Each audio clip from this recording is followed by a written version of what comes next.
one of those nights we were coming back, I think from like the World Star showcase, and we saw Yelawolf at this gas station, and he came in and literally told everyone in the gas station, whatever you need, I'm buying. That's crazy. And it was so random. It doesn't even sound real, but we do have pictures. That's how I know, dude. Yeah, no, and it was when we were leaving the gas station, we were like, can we take a quick flick? And he was cool, pretty neutral, but it seemed like, honestly, it was something he's done more than once because he did it so like smoothly. It was crazy. Yeah, do you remember what you got from the gas station? Probably just like a Diet Coke or some gum. I don't know. Thank you for tuning in to the Mike Squires and Friends podcast. You can support by subscribing on YouTube or downloading on your preferred podcast platform. And definitely go do that because it helps us grow and I can have more incredible guests on the podcast. The Mike Squires and Friends podcast is proudly sponsored by DistroKid. Looking to broaden your musical horizons as an artist? Discover DistroKid. With its smooth and rewarding music distribution platform,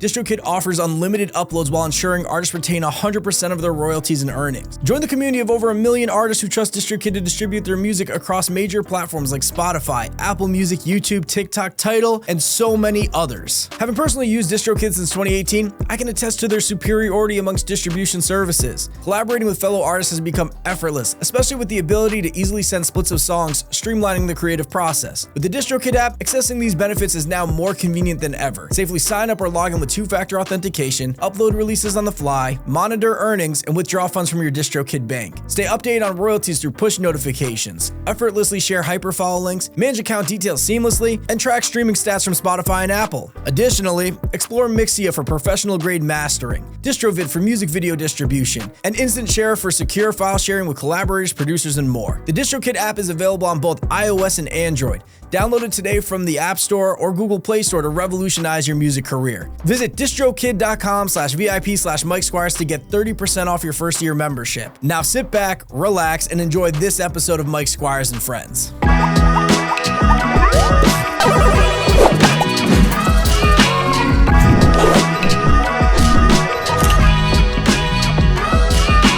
Today, I'm joined by a good friend of mine, somebody I've known for a very long time, incredible MC, Stamford, Connecticut native, Jonny Empire. Welcome to the Mike Squires and Friends podcast. Thank you for having me, man. How's the family and everybody? Man, everyone's good. Like I said, I've been looking forward to coming on here. You've been crushing it. So I'm just happy to be a part of it. Bro, recent father. Yes. Congratulations, dude. Thank you so much, man. How's life being a dad? Life, it's been good. You know, it's all about just finding the balance with everything, but it's incredible. You know, my son, it sort of makes me think about everything I do of like in perspective of like what my dad did at like this time. Like my son's only 4 months old, so I sort of like think about like what did my dad used to do like when I was like 4 months old. So it sort of makes it like that perspective. But it's been great, man, and you know, my wife's feeling good, so you can't ask for anything more. No, that's a beautiful thing, dude. And what's new in your life? What have you been working on? Man, just been working on a lot of music. Obviously, just trying to spend a lot of time with the fam, but, always just staying busy. And, if you're staying busy, you're doing the right thing. Yeah. Jonny, one thing I've known you forever and I don't know this about you. Where does your love for hip hop come from? Because you're in it, dude. You love hip hop. No, for sure. I mean, I think it really started very young. Obviously I want to say around like 12 years old is sort of when like I was in like an intersection of liking all kinds of music, but really like hip hop was the one that like I sort of had that feeling. And it was where I just sort of wanted to keep listening to it. So I think just from doing that, as well as having like my older brother, shout out to Dan, and also a lot of other like older friends show me hip hop that I liked. It just was like it felt very right to me. So man, I've been a true like hip hop head since I was like 12 years old, which it sounds funny. Yeah, and I think you and I kind of connected during the blog era of hip hop. Totally. I need you to explain for these youngins listening what the blog era is, dude. Dude, the blog era is you hear a lot of people talk about 90s being the golden era. In my opinion, in the 2000s, the blog era is that golden era. This is when, sites like Two Dope Boys, Hip Hop DX, Rap Radar, Double XL, The Source, they were sort of moving to digital.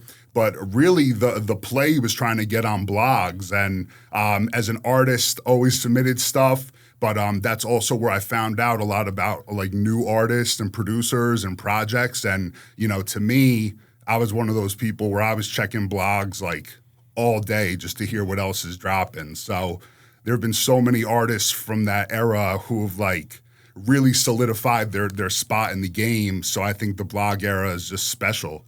Yeah, and like I said, we met around that time. Yeah. I kind of want to talk about how we met in the first place. Sure. I know the first video we did was the I Love Beats video. Yeah. I don't remember exactly how we connected, though. Yeah. Do you? Honestly, I think it was, it might have been just on Instagram or even Facebook at the time. That sounds about right, dude. But I know it was, I think around like 2012 or 2013. Definitely, I was working on a project called Change for the Better. So this was like my sophomore year of college. And this was like my first project that I really was like going all in, you know, paying for studio time, getting music videos done. I never really did music videos before. And you were like the first person that I saw do a couple like other Stanford artists videos. So I was like, I want to just hit them up and see what we can do. So we did I Love Beats and obviously a couple other ones. And, you know, you made my transition into doing videos and stuff like so fun and so easy. And you turned out to be a great friend of mine. Yeah, dude. And I think of like other times that we had, like I think it was like Spring Weekend. Yep. I did that with you too. I think that's actually where I met Tommy Carlucci too. Uh-huh. I don't know where else, like I'm trying to think of where I would have met Tommy, but I think I met him through you there. For sure. I mean, yeah, I know Tommy, he knows a lot of other, you know, I feel like there's a big community in Stanford of artists, DJs, you know, video directors, producers who you know, sort of keep in touch. And, you know, Tommy, maybe you met him through some other people, but Spring Weekend, that was such a special time. I was happy to have you there. Yeah, I want to share something too with you. I might have shared this with you before in the past, but so we did the More Money, More Power video, right? Yes. And that video like was a very turning point in my life because I remember, we must have shot it. Was it like fall, winter? I mean, I remember I had a jacket on, so it was like winter, you know. Dude, I remember like, because this is early on in my career too, where it's like, you know, I'm still trying to figure things out. But I remember that video, like, I remember not having like videos for like months. And I was just like, at that time I was like, yo, I like need to work or like, maybe I got to think about doing something else. Right. And I remember that video being like the video that like, when I hit you, because I think I reached out to you, I was like, yo, you trying to shoot a video or something? I think so, yeah. And you were like, yo, let's lock one in. Yep. And I just remember that being the video that like kept me going. Like, you know what I mean? Like kept me pushing through. And, you know, now I have like a full career doing video and music and everything. But I just remember at that point, that was definitely a moment where I was like debating on continuing doing this whole thing, you know? So like, I just want to shout you out too for like that, because who knows what would have happened had you have said no to that video. Oh, man, no. Well, first of all, I'm honored for you to say that. I mean, you could give yourself a little credit too. You've worked on some amazing things even through that time. But I feel like it's cliche to say, but that's just like the universe speaking. Like you hit me up, and to your point, that was a little bit of a time for me where I believe that was off my EP called Reality Rap that I actually started making after my dad passed away. So, you know, More Money, More Power was one of the first song off the EP. And it sort of just was like, you know, it was one of those songs where it's like you could almost feel intimidated because of what you see on TV. And at the time, the early days of social, and, you know, it's like it really just, you know, proves more money, more power. And in some cases, that's very much the truth. But, you know, that all that to say, that was a very special song for me. I was like skeptical about releasing another project like so soon.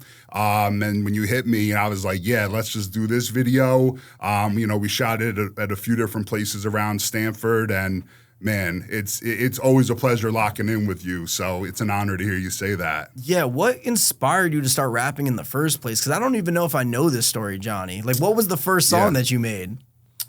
So I definitely started writing like my own raps, I want to say in 7th grade. Obviously did the old classic, like write raps, play a beat off my computer and record it into a cassette tape, where, it's sort of like, it's not like Pro Tools now, and which is like, it's a different time. But, I started just writing my own raps around 7th grade. When I got to Stanford High, I definitely started to get outside of my box a bit and do some freestyle ciphers, did a couple battles. I was really into like battle rapping at the time, but definitely not the way to go. Still a big battle fan though. Like I watch it, but and then I started actually getting the opportunity to perform at these hip hop events at West Hill. And I definitely want to shout out Mr. Woolley and Mr. Celsus, who were 2 English teachers there, incredible MCs as well, who would put on these hip hop events where, Chris in Crime City would be. Shout out to Brian Blocks. That's like how I met him. Ivory Snow, I've met, the list goes on. There have been so many artists that I met from like those hip hop nights that really showed me there's a community in this shit. And from there, I was making a lot of music on my own. I got my own equipment. My brother helped me out with that. And then really just, I would always just come home from school, and if I wasn't at basketball practice, I'd be making music. And I think I released my first official album, mixtape, project, whatever, my senior year of high school. And then once like college started coming and I went to UNH, that's when I really took it a step further in, performing like 2 to 3 times a week up around like everywhere in Connecticut, definitely aiming to put out like a project a year, and a lot of things really, made me grow as an artist during that time. But there's a long list of events, but, it goes back to me just being a fan, and I liked it so much. I sort of came up with my own rhymes and sort of never stopped. Yeah, dude. And early on in that, you talked about battle rapping. Yeah. Do you have any fun stories from your battle rap days that you could share? Not really. I definitely battled like a few people in like the hallways of Stanford High, but it just was all out of love. Some people that I knew who were friends of friends, but obviously it's just your typical of. It really is like a sport. You're trying to really like out rhyme and out whatever the other person. So nothing really any funny stories, but that definitely helped make me like sharpen the sword. Yeah. What's one of the biggest struggles you've had in your music career? I think sort of keeping my face out there. I have a lot of music, not as many like videos to go along with it. And it's tough because these days, I want to say, well, for the last like 10 to 15 years, video stuff is very important. And for people to know who you are, see who you are. So I think one of the struggles is, obviously consistency, because it's easy to get in your head, but, you still power through, and really keeping my face out there. But these days, it's been a little different. I think where the game is now, you could really make anything content. So I think it would be that. Yeah, we're in the game of short form content where it's inconsistency, like having to hammer that nail over and over again. But I've seen some videos of you. I know that I did see a video of you spitting in front of Sway, dude. Yeah. Can we talk about how that came together? Yeah, no, for sure. So in 2019, I worked on a video with Cortez, who was a videographer from Stanford, and he actually did some video work for Sway. And they were doing the holiday show at YouTube Studios, and one day he told me, pop up. There might be a cipher. So I went ahead and went, and lucky to me that Sway was like, if there are any MCs here, like raise your hand, sign up, come up to do a cipher. So I was nervous to do it, but like when was I going to get another time to really do that? So, I went ahead and signed up. I spit for him. If anyone is a Sway fan, they know the biggest compliment is when he refers to you as a hyena, or if anyone refers to any of the MCs up there as hyenas. So I did my verse. I was hoping they didn't put on a Biggie beat. They put on a Biggie beat. Well, I forgot which one it was, but you know, did my verse. It felt good, and then when he was like reacting to it and asking the crowd, "Is he a hyena?" and everybody was like, "Yeah," I was like, "Man, that's like such like a high compliment," and it was cool. You know, just him, Heather B, sort of, you know, just saying. Big Horse, who's Heather B's husband, who was actually on the second verse of Uchiwali by Nas, which I never knew that.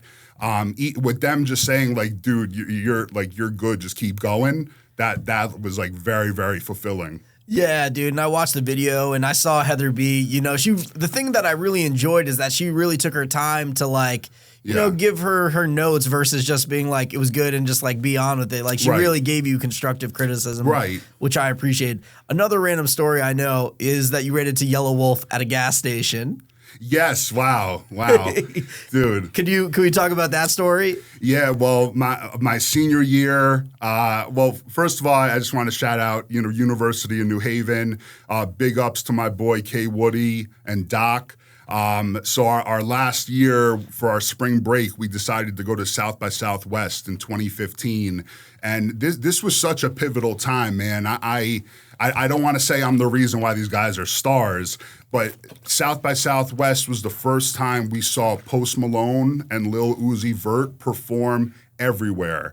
Now, have you been to South by? I've never been to South by, but I will say you probably are the reason Post Malone and Lil Uzi Vert are stars, dude. All right, here we are. We could expose that on here. No, but I remember we went. You know, we sort of just were like, dude, we gotta go for a South by Southwest. A lot of those blog sites, you know, they had a lot of showcases out there. So, yeah, I think maybe 2014, me, Doc, and Woody, like we saw that. We're like, we got to go next year. So we went. We saw a bunch of really dope artists. It's one of those where it's like every day you have like 6 or 7 shows you're going to go to through like 2 a.m. at night. But, you know, one of those nights we were coming back, I think from like the World Star Showcase. And we saw Yelawolf at this gas station, and he came in and literally told everyone in the gas station, "Whatever you need, I'm buying." That's crazy. And it was so random. It doesn't even sound real, but we do have pictures. That's how I know, dude. Yeah, no, and it was when we were leaving the gas station. We were like, "Can we take a quick flick?" And he was cool, pretty neutral, but it seemed like, honestly, it was something he's done more than once because he did it so like smoothly. It was crazy. Yeah, do you remember what you got from the gas station? Probably just like a Diet Coke or some gum. I don't know. Right? Yeah. Well, we could talk about South by Southwest a little bit too. Yeah. You've been to multiple, haven't you? No, I've only Just been to one. Yeah. So what did you know, kind of paint the picture of South by Southwest for people who may not know? And is it even still happening? I think it is, but I think it's different now. It's different now. But South by Southwest is like a yearly event in Austin, Texas, where it's basically like multiple shows going on. A lot of artists go there and perform at all these different showcases. What's it called? So, you know, going down there, I didn't really go down as like an artist. I mean, sort of we were going just to check out all these. And it's sort of just, I feel like it's an area for artists who just put out an album to really perform it for the first time, and then artists who are really on the come up. Like when you're there, you better wreck the shit because a lot of people are watching. And you know, I always wanted to perform at one, but just from seeing that, like as a fan, it was super fun. But there is always something to do, and I think if you're a hip hop fan specifically, it's something that you should try and go to every year. What was another memorable memory that you have from that South by Southwest experience? Hopping in some ciphers out there on the street. Oh, let's go, dude. Yeah, no, definitely. You know, there were, like I said, it was sort of like me, where there were like a lot of people there I would meet at shows, and it just so happened that they made music too. You know, just like I make music, and you know, there were people getting in ciphers, and we were feeling good. We had a couple beers throughout the day, and you know what? You hear some beats, you hear some instrumentals, and you just hop in and you do your thing. And, I met a couple artists out there that I still keep in touch, till this day. And it's just crazy to see, but I say that'd be another one because, you see all these shows and performances and you never forget about what you can do. So you just hear the cipher, and that's like when you're like the most free. So it was so much fun. And you also met Peter Rosenberg out there. Peter Rosenberg, I met quick.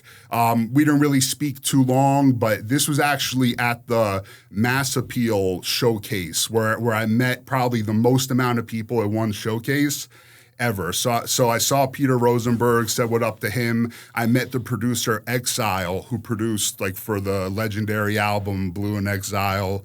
Got to meet him there, and a couple others like Dave East, who was performing. So that was very cool. But yeah, I think Peter Rosenberg might have even been hosting the Mass Appeal showcase. But I got to at least just say what up to him. Yeah, I kind of want to talk to that a little bit because if you're trying to be an artist in any capacity or just in the music industry, right, one of the best things you can do is go out and network and meet people. Man, it's like the only thing. I'm actually I'm naturally an introverted guy, but almost the older I get, and in recent years, I realize how important the networking is. Face to face, Yeah. I want to switch it over to some of your music though, because I have a new appreciation for one of your songs, dude. Really?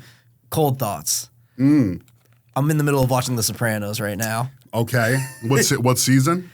I'm on season 3. I'm on the episode where they're running through the woods. Oh, I just got through that, and I know that's like an iconic Pine Barrens. Yeah, I think. Yeah. So I don't want to Don't quote me. Yeah, I don't want to spoil it for anybody who's in the middle of watching The Sopranos. Yeah. But I just I was listening to that song back, and I was like, oh, I understand all of these references now. You know what I mean? Because Webby's been really pushing me to watch Sopranos for half a decade now.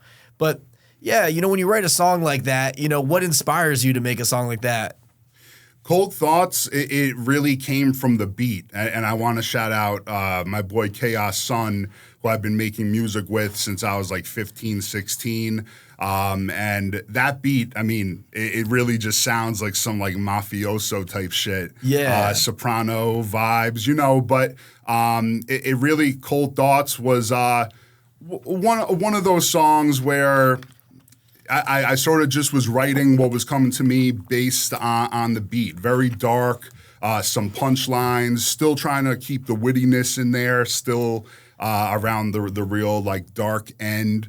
But that's another one of those songs that like a lot of people say they like the song, they like the video. That was also on Change for the Better that I Love Beats was on. But Cold Thoughts was very much just that, like a dark banger. So we had to wear the suits and do all that. Yeah. What was one of your hardest songs to write? One of my hardest songs to write was still keeping on that album was Strong Today, which was the outro on Change for the Better. And while my dad was in the hospital doing radiation from cancer and everything, it sort of just was like a letter to him. Very hard to record, but I think that one, some of the lines didn't even really like rhyme, but it didn't really matter. It was just like one of those that I like had to record. I couldn't even play it for him. Like my mom had to play it for him. So till this day, I don't even know if she said she played it for him, so I believe her, but I never really got to like play it for him. But, he always was such a big supporter of my music and got to see me perform a couple times. When I first started to really make music, I would always like play him and even my mom, some of the stuff I made, even when it was like the real beginning, like songs that I was like, yeah, I probably shouldn't have played that to too many people. But, so he knew that really like being an MC was like a part of me. And it's not easy to write like those kinds of songs. I tend to stay away from like emotional things, not so much these days, but like that song was definitely super hard to write just because it was like hoping everything was going to be okay. And yet I just wanted to tell him that he was strong today. And no, I didn't mean to make that rhyme, but that was probably the hardest one. Yeah, dude. What's a lesson that you learned from your father that you carry with yourself today?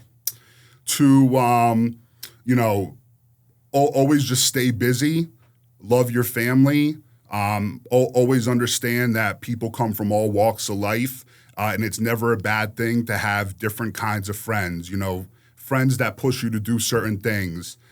Whether that be get in the gym, work on your jump shot, work on your music, someone you could just have a drink with and kick it. Always, everyone has the same 24 hours. So it's like, how are you going to fill that time? And if you got people in your life, they just better be adding to what you're doing. Yeah, you feel like the people in your life definitely push you forward and try to push you to be better? Totally. I mean, I think... I grew up going to basketball camps and sleepaway camps, and always had loved making new friends and meeting new people. So as I've gotten older, the ones who sort of have stuck throughout the years that I pretty much consider family at this point. Hell yeah, they push me and all sorts of life. But it's not about how many friends you have. It's who they are and what they do for you, and what you do for them too, because you got to be a good friend as much as someone could be a good friend to you. Nah, it's the truth, dude. Yeah. I want to pull it back to your music. I want to know, I feel like you've been dropping a lot recently in times, and I feel like you've done a lot of producer projects too. Yeah. Can we talk about some of the more recent music you've been releasing? Absolutely. So my last EP that I dropped was with Lord Sear, who's from Shade 4-5. So we worked on an EP called Over the Top for about a year, which was super dope. Working with someone like that who, has been on Shade 4-5 for 20 plus years, really have been around people like Eminem, Alchemist, you name it, to work with someone like that and actually get some of his production was insane. And he's become a good friend of mine. And then from there, I've really just been dropping a lot of singles, just letting songs fly with different producers. I definitely got an album right now that's in just getting the cover art done. Let's go, dude. Planning to release it at the end of the summer. Some are going to be maybe 6 singles that are already out, and then maybe 6 new ones or 7 new ones. But, still just trying to stay busy. Going back to what we were actually talking about before, another thing that I'm sort of stepping out of is doing more collabs these days with people. I tend, looking at my, collection of music, a lot of it is just me. And I don't know if that's something a preference. I sort of just am one of those people rather than waiting for a verse, I'll just write a second verse and just get it done. So, these days I'm loving, working with different producers, different rappers, and it's been super cool, just the whole landscape. So, man, I'm trying to take after you and release something every week, man. I'm trying to keep up. It's funny that you say that because I feel like it's one of those things where, you're trying to do more collabs, and if I look at all of my entire catalog is collabs, Right. Yeah. You know what I mean? So it's funny. I think my next step too is maybe to push towards more solo work and just see what I can come up with on my own. So, Yeah. But yeah, we have another record together that I absolutely, we got a couple records. We got Totally. Air 'Em Out. We got Air 'Em Out. That's I play that at the gym. That's a good pump up joint, dude. Totally. And then the most recent one, New Perspective. Love that song, Bro, man. me too, dude. And we should talk about it a little bit, but we were sitting on that record for a hot second. Probably late 2021, I think, or 22. We could take whatever. It's funny though because on that record, you had a line that referenced the year that we recorded it. And then we changed it once the year passed. And then changed it again. Yeah, we changed and I think you called me or we were on the phone and you're like, yo, Mike, this inspired me to not put a date into a song. Yeah, dude, that was definitely the moment where I'm it's not good to say the year you're in because for whatever reason, if it comes out the year after, it's gonna look silly. Yeah, the only line that I could think of in hip hop that I forget what year, but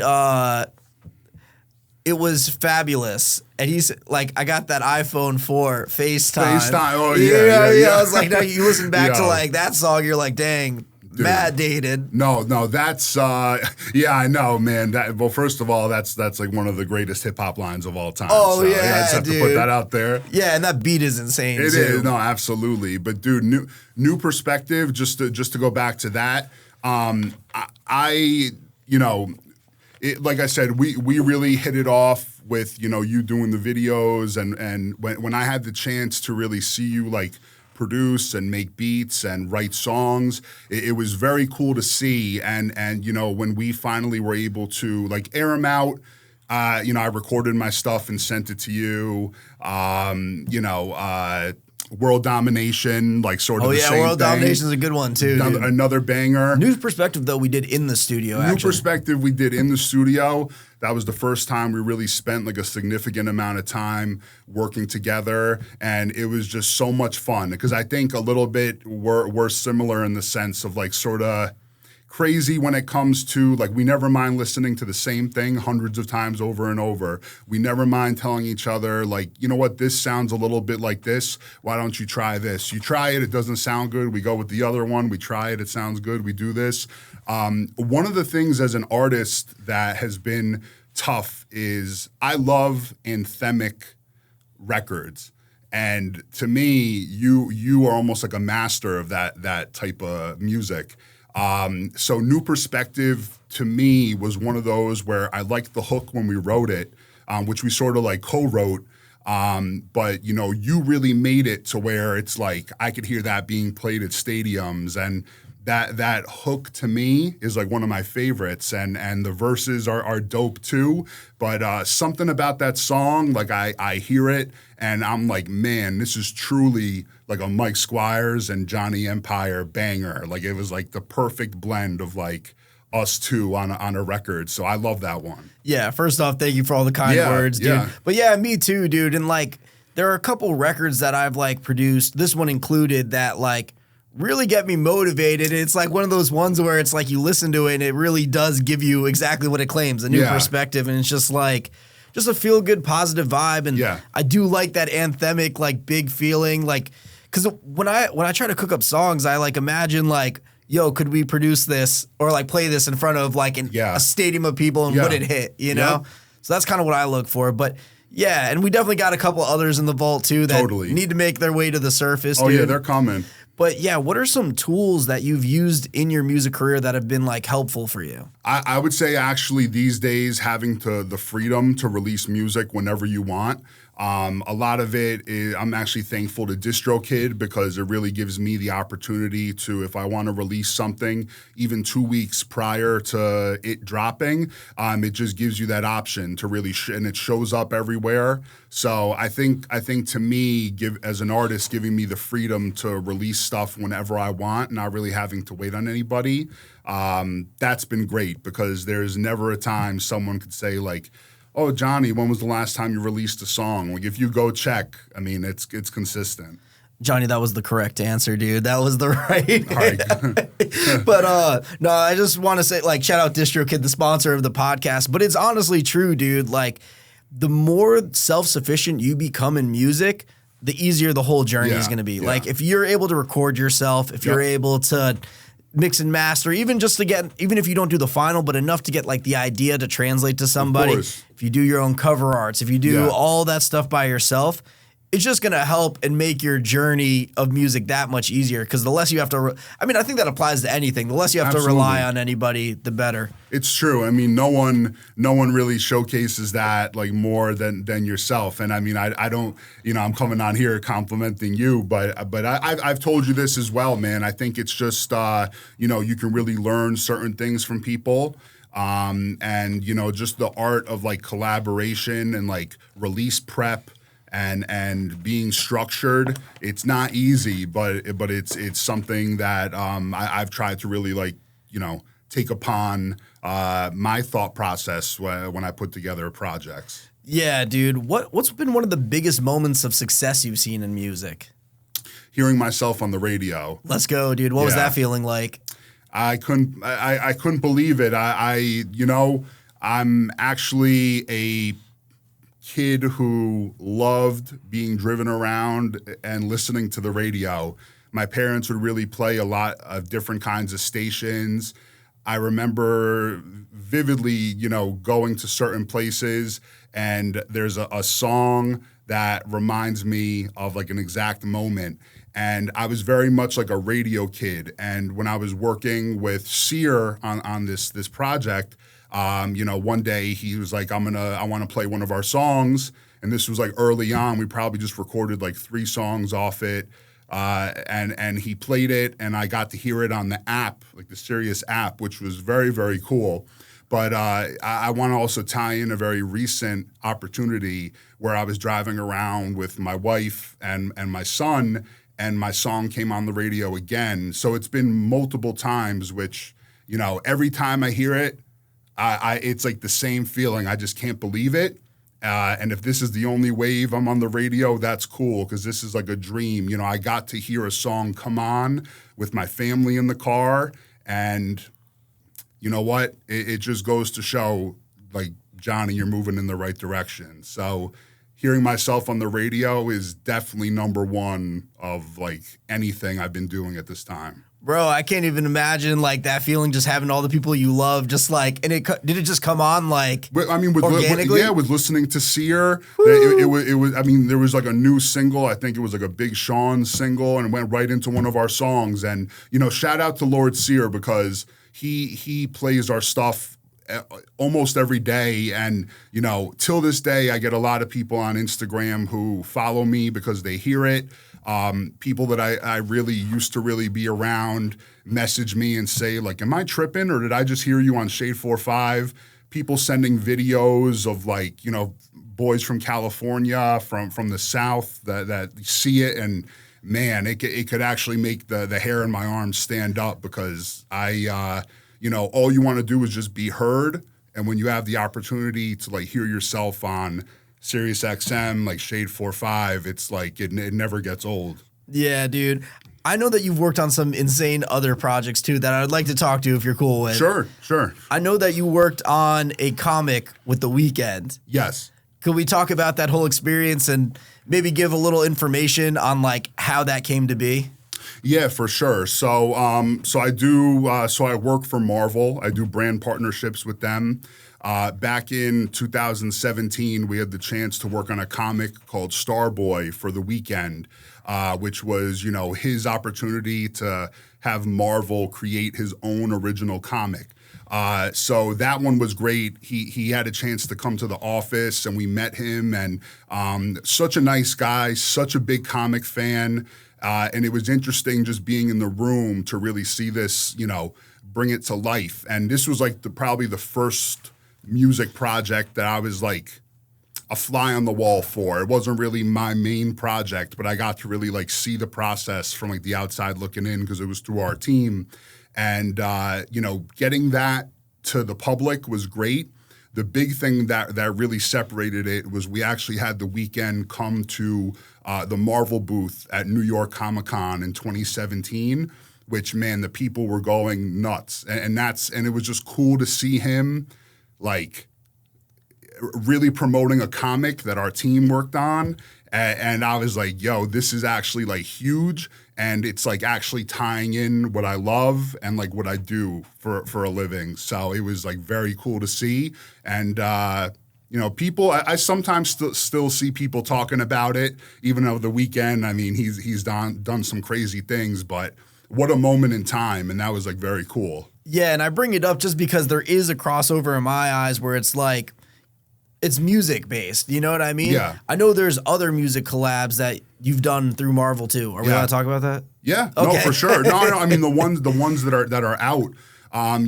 We've done a lot of stuff. We've done the hip hop variant covers, which was a great collection of alternative Marvel comic covers through classic hip hop album covers. It was like very, very cool. Worked on the Black Eyed Peas Master of the Sun comic. And most recently, we worked on an original comic for a very popular reggaeton artist named Fade, which just came out. They were selling it on tour. And shout out to Fade's team. I actually just went out to Miami and I got to see him perform at Hard Rock Stadium. 40,000 people, sold out. And, this is the type of crowd where, they're performing at shows like this, but they're like a kid at heart when it comes to Marvel. So like working with them on a project is like insane. And, from there I've had, through working there, I've had the chance to meet a lot of people in the music space. Shout out to DJ Premier. That's another one that I've Insane, met. Dude, yeah. And it's these are the guys that like I meet them but I've been really paying attention to them for quite some time, and just being in the same room touching shoulders with some of these dudes, it makes you feel like a fan, but it also makes you feel like you got to really keep it professional because this is business at the end of the day. Yeah, I was gonna bring that. Like, what's something that you learned through these experiences? You just never know who anybody is. Whether people say it or not, people are involved in a lot of different circles. People work at certain places, but they don't really talk about it much. You never know who you're meeting. So it's always good to always be on top of your game, look good, feel good, be respectful, look them in the eye. People would consider that really like corporate shit, but it's true in any type of industry. Like, people always remember you. That's why you have to keep it professional. Like, and if they just don't dig you, they don't dig you. But like, those opportunities told me, be confident, stay professional, and that's like the best you could do. Did you have a memory or like an experience where, you didn't think someone was going to remember you and then they did? Yeah, I think, let me see. I don't know. I think I might have to come back to you on that because I don't know. I definitely would say when I first had the chance to, when we first spoke to Fade's team about doing a comic with him, I got to go to his show at the Hulu Theater in New York last year. And this was like when we first were starting to talk about it. And I had a chance to go back and meet him. I was talking to his management team for a while and really working with a superstar in his own right, for him just to say, like, John, like what, and also shout out to my boy Vit, who also was there, really welcoming us to the show and saying, like, you don't understand, like, working with Marvel's like a dream come true. Like, as a little kid, I grew up on comics, and like, he didn't have to say that, but he like gave us the time of day, where I don't think he really has to, but maybe I'm tripping even thinking about it like that. But I think that was one of the times where I'm like, wow, like this shit's real, and I'm getting a chance to really work with some artists who are really brands in their own right. And I always think, what can I apply that to my music? And it's all just, I think it's all coming together. Yeah, and bringing it back to your music, what do you see next for you? Just continuing to put out good music. These days I'm loving working with a lot of different producers, artists, and right now just keeping busy. I'm going to put out this project. Got a new music video dropping in a couple weeks. It's going to be the first single off the album. Let's go. And you know what, man? Just trying to be a better person than I was yesterday. Still got a lot of work to do, but there's some good stuff coming out. And what's some advice that you'd have for an artist that's just getting into the game now? Man, do not get caught up on trying to be more famous than you are making good music. It is very, very.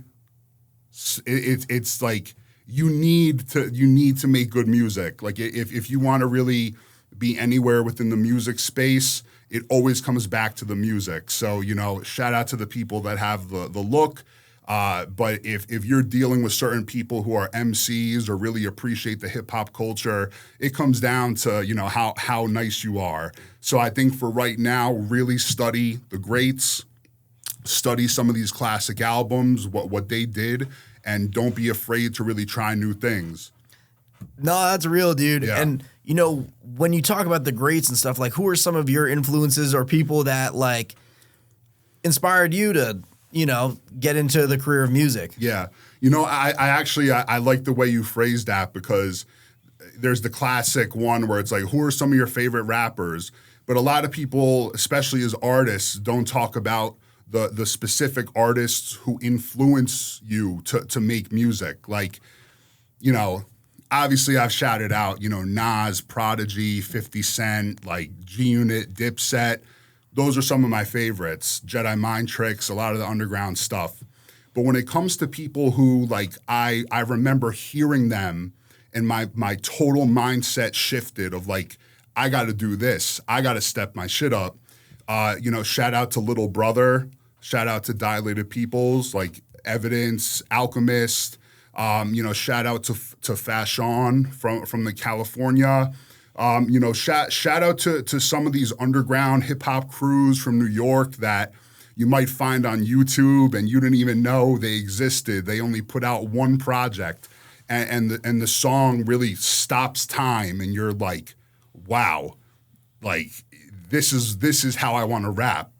Those are the type of people to do it. So the list goes on. But man, I listen to everybody from Snoop Dogg to 21 Savage, Ludacris to Griselda. There's not a kind of rap that I don't really fuck with, and all that sort of just plays like into the melting pot. Yeah, and I love hearing you talk about it, dude, because your passion for music shows through. You know what I mean? Like, everything that you're talking about, and like, you can't even fake the funk, dude. Like, I know. It's like I get so giddy talking about the shit, and I mean that's even one of the reasons why I started Streets Never Sleep back at UNH too. I want to bring that up, dude. Oh man, I mean, I just love music so much. Like, I'm one of those guys that listens to it all the time, and actually being an artist, I love seeing what other artists are doing. So I'm always in the mix, man. I'm just always paying attention, and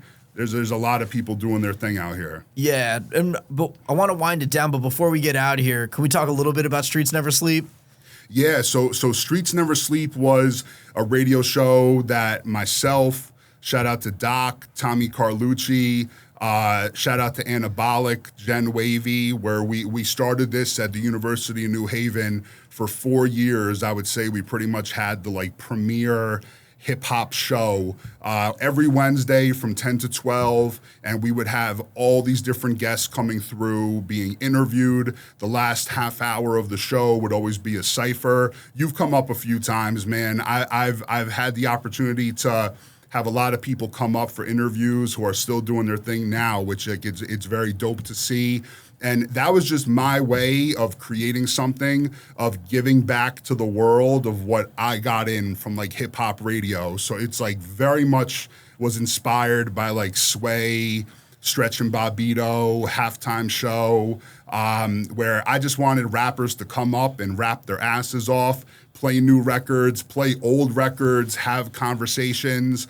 And, to me, that was one of the more pivotal times in my lifetime. And I definitely see another opening back into the radio podcast, world one day, because that was actually one of the only other things that I felt the same way about that I do rapping. So I love it. This type of scenery, I love it. I was gonna say, everything you're saying right now, I relate to heavily via just this podcast, and it's you said giving back, and I don't feel exactly the same, but in the sense where it gives a lot of my homies a platform to talk to, sure. And especially my homies that are behind the scenes that you never see, the engineers, the producers, you know what I mean? It's important. So yeah, I like being able to highlight people that you might not have heard from otherwise. Dude, of course. But Jonny, what's your message to the world? My message to the world is just be yourself. That's all I can say. Keep it professional. always have a smile, you know, even on those tough days, and don't be afraid to lean into your friends and family just for some advice or just to check in, and always check in on everybody. You never know what someone is going through, and you know, someone like yourself, keep good people in your circle. Have to, dude. You have to keep the good. Listen, you are the people you hang around. No, for sure. And I've always said this: you got bums in your circle, more likely to become a bum. You know? Yeah. No, it's a crazy thing, but man, I appreciate it, and I appreciate you. I appreciate you. And Jonny, if people want to connect with you, how can they find you? You can find me on social media, on YouTube. It's Jonny Empire 203. That's JONNY Empire 203. Got some more stuff, and if say what up. Yeah, you said you got a project coming at the end of summer? Yep, end of the summer, maybe some other singles, and just trying to stay busy. Well, we're going to be looking out for those, Jonny. I appreciate you coming on the pod, dude. Thank you, man. My guy. Thank you. Woo!